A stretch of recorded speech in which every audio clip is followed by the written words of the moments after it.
Hey, shalom, shalom. First and foremost, I want to give all praises, glory, and honor to Yahweh, Bahasham, Yahweh Shai, Bahasham, Rakakwadash. A double honors to the apostles, others at great millstone, salutations to your Akim that's out there doing the work of truth and sincerity. All right, so the name of this lesson is These Be the Days of the Lord's Vengeance. All right, and it's pretty much inspired through the Spirit by Apostle Ramlab. He actually said this in his video. Not quite sure exactly which video, but pretty much stuck, and it just, I just built from there. All right.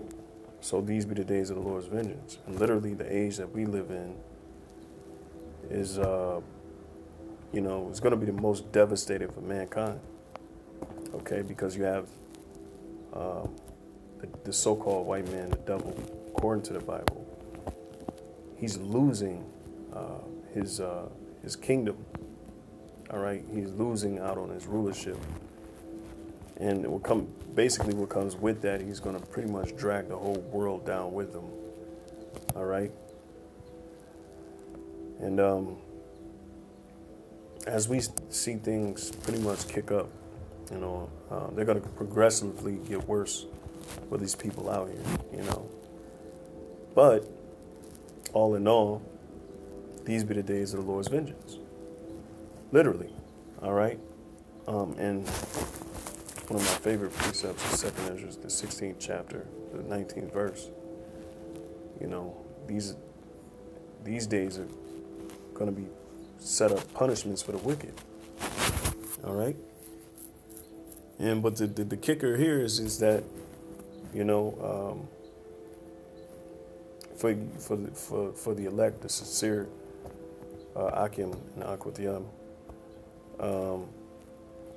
we're going to understand why these things are taking place, while everyone else is going to be completely in the dark. So I started Ephesians 5:15. It says, "See then that you walk circumspectly, not as fools, but as wise." So what is it telling us here? It's just basically telling us this, being able to see everything that's going on around you. Okay. And that's why you're called as watchmen. All right. Okay. Because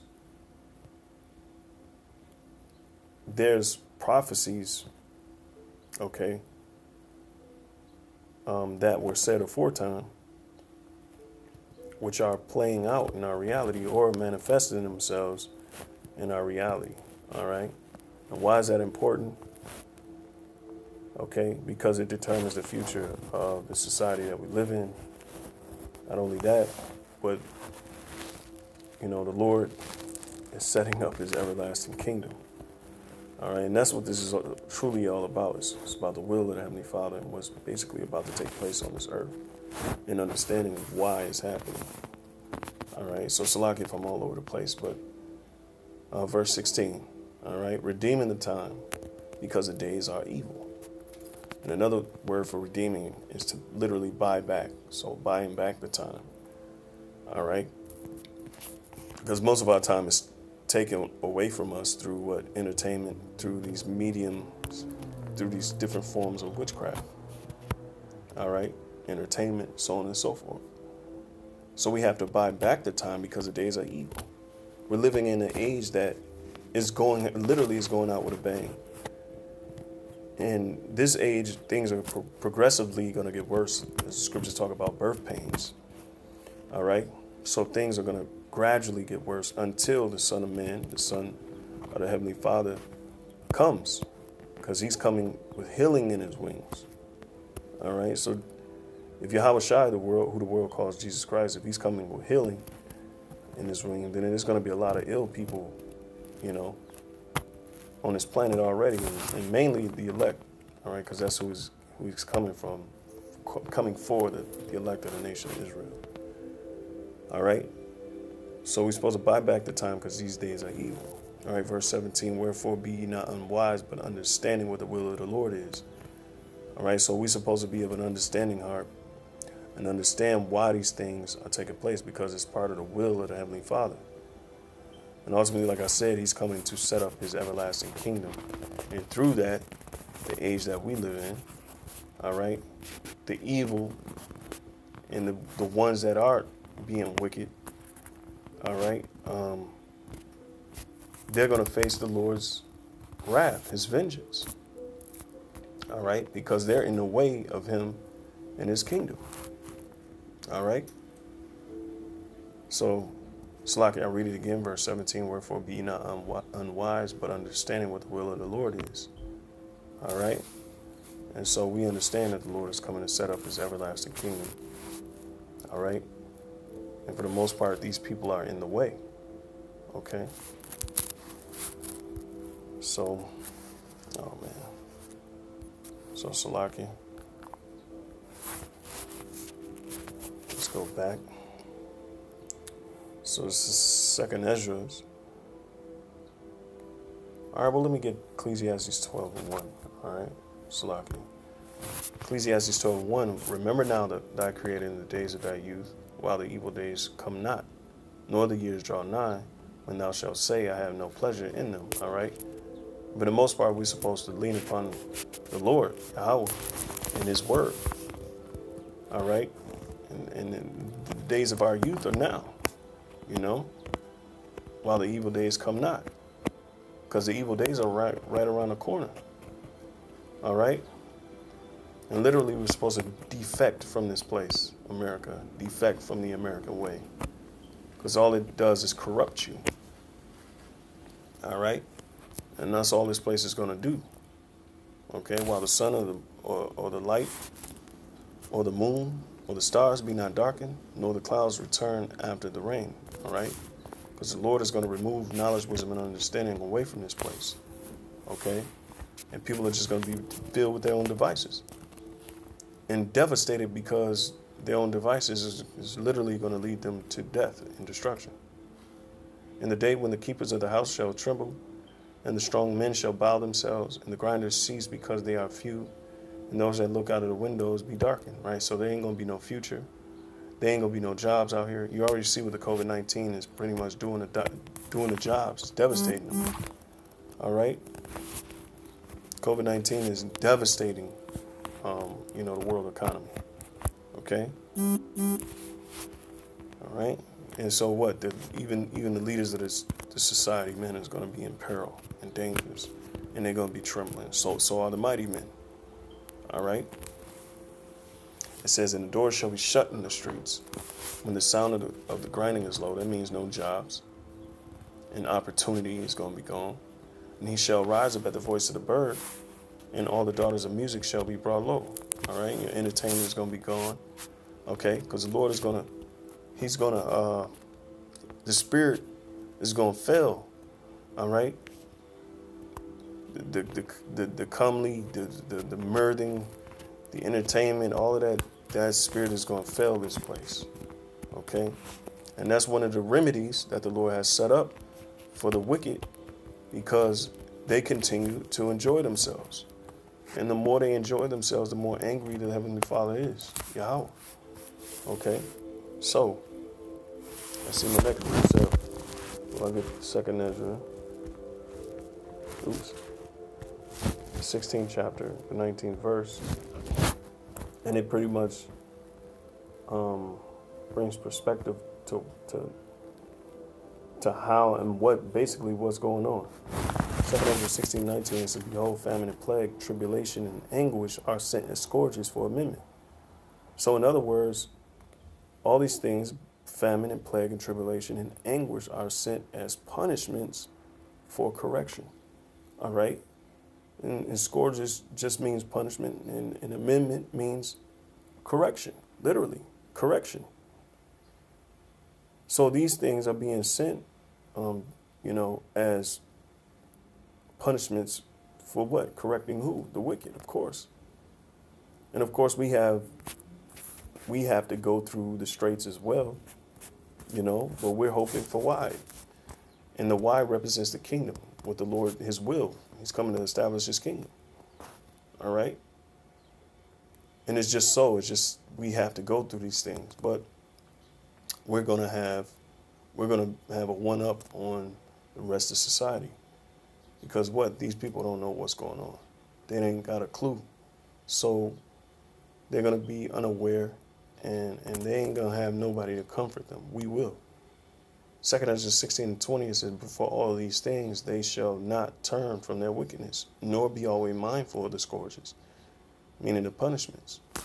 All right. And that's why this thing is set up to gradually get worse and worse. All right. And see, and through death by pain, all right, then that's when they're going to understand. All right. They're going to seek the Lord early, but they ain't going to find him. All right. So let's continue.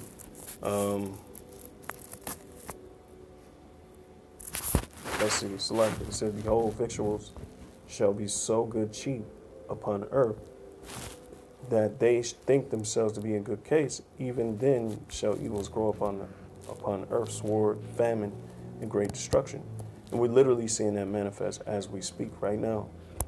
It's generated famines right now as we speak. And what's happening in America? People get to buy all sorts of things very cheaply and think themselves to be in good case, thinking themselves to be in perfect case, you know, thinking that nothing's going to happen to them. Well, of course, the Lord has remedied that as well, all right, because people are going to be cut off guard, all right, and they're going to be completely unaware of what's, you know, the next events that's going to take place, all right. It says, "For many of them," Salakia. Yep. It says, "For many of them that dwell upon earth shall perish of famine, and the other that escape hunger shall the sword destroy. And the dead shall be cast out as dung, and there shall be no man to comfort them, for the earth shall be wasted, and the cities shall be cast down." And literally, this is going to be what's going to be happening at the end of this age that we live in, man. All right, complete destruction. All right, but these are all punishments sent for what? Correction. All right. Let's see what else did I have. Luke 17:30. Hey, yeah. So, and like I said, these are precepts that were just coming, and I was just, you know, building from there. So Luke 17:32, it says, "Remember Lot's wife. Whosoever shall seek to save his life shall lose it, and whosoever shall lose his life shall preserve it." All right, and so this is a huge dynamic that's actually taking place, because you got a large amount of people, and I'm speaking towards you so-called Latinos, Negroes, Latinos, and Native Americans. You're seeking to save your life through what? Through accepting the establishment, which is the American Western civilization, and the rules that they have set up in the society. And ultimately, you're going to choose to be vaccinated and choose a chip just to save your life. And the reality is you chose the mark of Satan, all right? Which is ultimately the mark of the beast, which is, you know, the RFID chip, all right? And people are going to think to save their lives, but they're going to lose it, all right? Because the scriptures say that those that consent unto them shall be had in derision. So, and it's talking about you so-called Negroes, Latinos, and Native Americans that consent unto the establishment, all right? You're going to be had derision, see? But it says, and whosoever shall lose his life shall preserve it, all right? Meaning, in other words, basically those that do not conform to the social norms, which is really diabolical in their purest form. Is mischief by law, you know. The point here is remember Lot's wife, because what happened to Lot's wife? She turned back because she remembered all the riches and all the things, material things that she had in the world, when really she's supposed to forsake those things to save her own skin. And most people ain't gonna do that. They're gonna continue to think that that accepting the world is okay, when the whole time the Lord's vengeance is upon this place. All right. Okay, so right. Next precept is 2 Ezra 16 and 14. And that's pretty much all I had, unless the Spirit, 40, unless the Spirit gives me more. 2 Ezra 16 and 40, it says, "O my people, hear my word, make you ready to thy battle." All right, we know for the most part it's a spiritual battle. Okay, it says, "And in those evils be even as pilgrims upon the earth." All right, why? Because you got to be able to pick up and go at any time, any given notice. Okay. All right. Because Esau, the so-called white man, the devil. All right. They pretty much want to take everything with them. You know, they want to take everything down with them as they go down. You know, so pretty much nobody gets to enjoy this world because Esau says so. All right. It says, "He that selleth, let him be as he that fleeth away, and he that buyeth as one that will lose." And right, and this is the mindset you're supposed to be in, because they have this whole Agenda 21, get rid of all privatized land. You know, getting rid of the privilege of allowing the citizens to move about and do whatever they want to, and to buy up and to store whatever they want to. That Esau's taking it. All right. So he's supposed to be in the mind of a pilgrim. All right.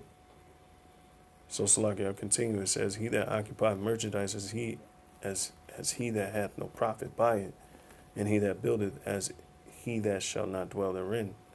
He that soweth as if he should not reap, so also he that planteth the vineyard as he that shall not gather the grapes.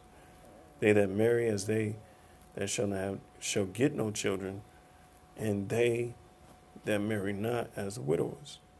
And therefore they that labor in vain. All right, for strangers shall reap their fruits, and spoil their goods, overthrow their houses, and take their children captives, for in captivity and famine shall they get children." All right. And so all right, so let me see. Here we go. This is towards the point I made earlier. The more these people continue to do what they're doing and living the way they're living, the more the Lord is going to be angry. Verse 47, it says, "And they that occupy merchandise with robbery, the more they deck their cities, their houses, their possessions, and their own persons, the more will I be angry with them for their sins, said the Lord. Like a whore envieth a right, honest, and virtuous woman." All right. And so that's how the Lord envieth you people, you know. And I know it's kind of backwards, but it's not. Okay. All right. So the Lord is going to envy these people like a whore would envy a righteous, honest, and right, virtuous woman. Okay. And so that's pretty much what's happening in this age. The more people start to live it up, the more angry the Lord's starting to be. There's going to be scourges or punishments sent for amendments, meaning correction. All right? Because these are the times of the Lord's vengeance. And it's up to us to remain circumspect and see what's going on out here and understand what the will of the Heavenly Father is. Because these times that we live in are the worst. And they're going to gradually continue to get worse and worse. Daniel 12:1, "And at that time shall Michael stand up, the great prince, which standeth for the children of thy people. And there shall be a time of trouble," here's the point, "such as never was since there was a nation, even to that same time. And at that time thy people shall be delivered, every one that shall be found written in the book." All right? And so the point here is that there's going to be evil times, man. And yeah, man, because this is the age of the Lord's vengeance. Okay. And for the most part, we have to understand that. You know, Lord willing, this lesson was edifying. I want to say Shalom, and double honors to the apostles and elders at Great Millstone. Salutations to Akim, Shalom, and on to the next one, Shalom.